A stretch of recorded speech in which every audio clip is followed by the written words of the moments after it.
Right now, you're not stuck in life, you're stuck in your head. And the scariest part, you've been living in a prison with the door wide open because the lock is only your thoughts. If you can't control your mind for 10 seconds, how will you control your future for 10 years? Today I'll show you the exact moment. Everything changes the moment you stop arguing with your thoughts, stop rehearsing pain, stop living in imaginary conversations, and finally come back to real life. Because the truth is, your anxiety isn't your personality. Your overthinking isn't intelligence. It's a habit. And habits can be broken fast. Stay with me because in the next few minutes you'll feel your mind go quiet in a way you haven't felt in years. And once you taste that silence, you'll never accept your old life again. Listen, right now, you are not tired because life is heavy. You are tired because your mind won't shut up. You wake up, and before your feet touch the floor, you are already somewhere else. You replay yesterday. You argue with someone who isn't even in the room. You predict a future that hasn't arrived. You carry 10 conversations in your head and none of them are real. And then you wonder why your chest feels tight, why your body feels old, why your energy disappears before the day even begins. Let me ask you something. When was the last time you were actually here? Not here like breathing and blinking. I mean here like fully present. Like your eyes were looking at the world, not at your thoughts. Like your hands were doing one thing, not 10. Like you could drink water and actually taste it. Like you could walk and feel the ground. Like you could sit in silence without needing to escape. Most people cannot. And they think it's normal. They think living in the head is intelligence. They think overthinking is maturity. They think worrying proves responsibility. No, it proves addiction. You are addicted to thinking because thinking gives you the illusion of control. Your mind says, if I analyze it enough, I can prevent pain. If I imagine every worst case scenario, I will be ready. If I replay the past, I can rewrite it. If I judge myself before others do, it won't hurt as much. But look at your life. Has it worked? You don't need more thoughts. You need more reality. And the moment you finally stop living in your head, everything changes. Not because the world changes. The world was always there. The change happens because you stop being trapped inside the small prison you built with words. Your mind is a powerful tool, but most people have made it their home, and that is why they suffer. A tool is something you pick up when needed and put down when finished. But you never put it down, you carry it to bed. You carry it to conversations. You carry it into the shower. You carry it into prayer, into work, into love. And then you say, why do I feel restless?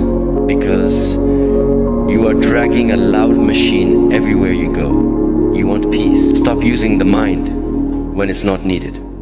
Right now you might be thinking, how? You don't understand. My life is complicated. My problems are real.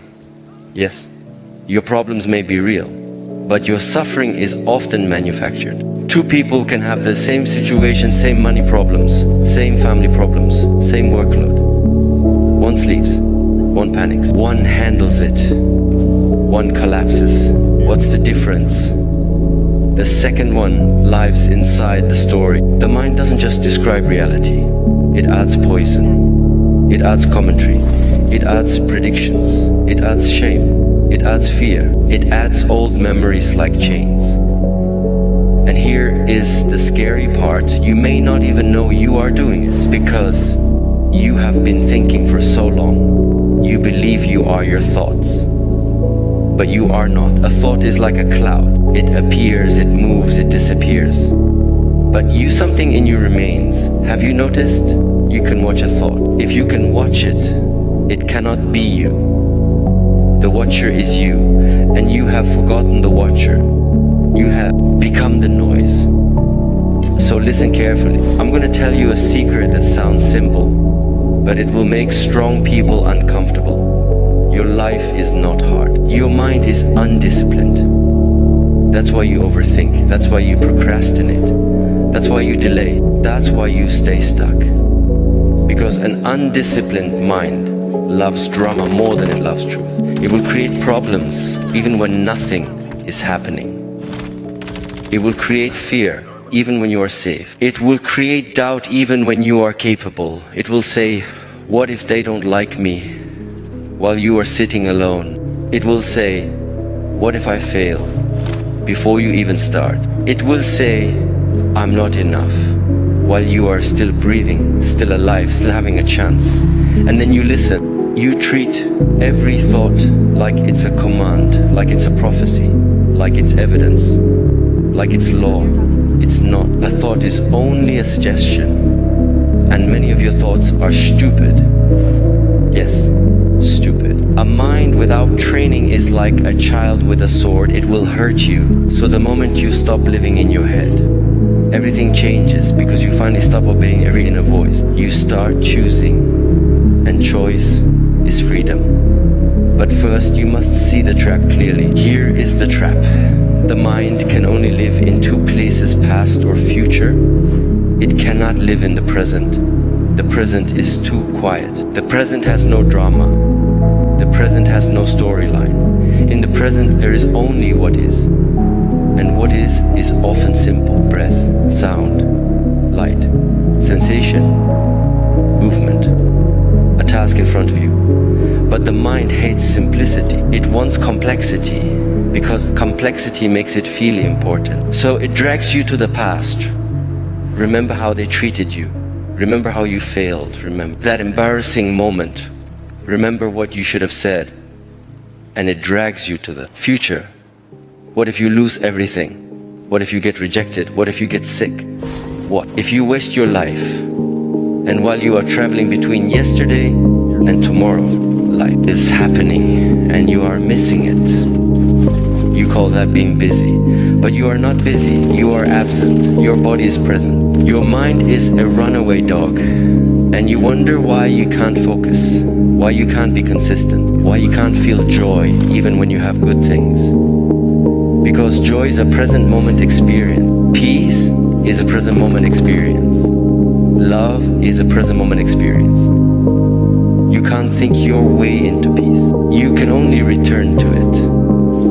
Let me give you a harsh truth. If you cannot control your attention, you cannot control your life. Attention is your most valuable currency. Wherever it goes, your life goes. If your attention is always in your head, your life will be small, cramped, anxious and repetitive. Even if you travel the world, even if you earn money, even if you have people around you, because you will carry the prison with you. So what do? We begin where most people refuse to begin, the body, because the body is always in the present. Your mind can lie, your body cannot. Your mind says, I'm okay, while your shoulders are tight and your jaw is clenched. Your mind says, I don't care, while your stomach burns. Your mind says, I'm strong, while your breath is shallow like a frightened animal. Your body tells the truth. And the moment you return to the body, you return to reality. Try this right now while you are reading. Don't make it spiritual. Don't make it complicated. Feel your breath. Now think about your breath.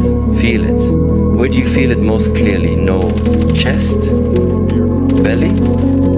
Now notice, the moment you feel the breath, even for 1 second, your mind becomes quieter. Why? Because attention can only be in one place at a time. If attention is in sensation, it is not in story. This is the doorway. You think you need to solve your whole life. No. You need to relocate your attention. You need to stop living upstairs and start living here. But listen, your mind will resist. It will say, this is boring. It will say, this won't help. It will say, you have more important things to think about. It will say, let's just check the phone. It will say, let's worry again. That's normal. That's the addiction fighting back. And here's your first lesson. You don't need to fight the mind. You need to stop feeding it. A fire dies when you stop adding wood. Your overthinking is not powerful because it's true. It's powerful because you give it attention. You sit with a thought and you massage it. You stretch it. You replay it. You decorate it. You make it bigger.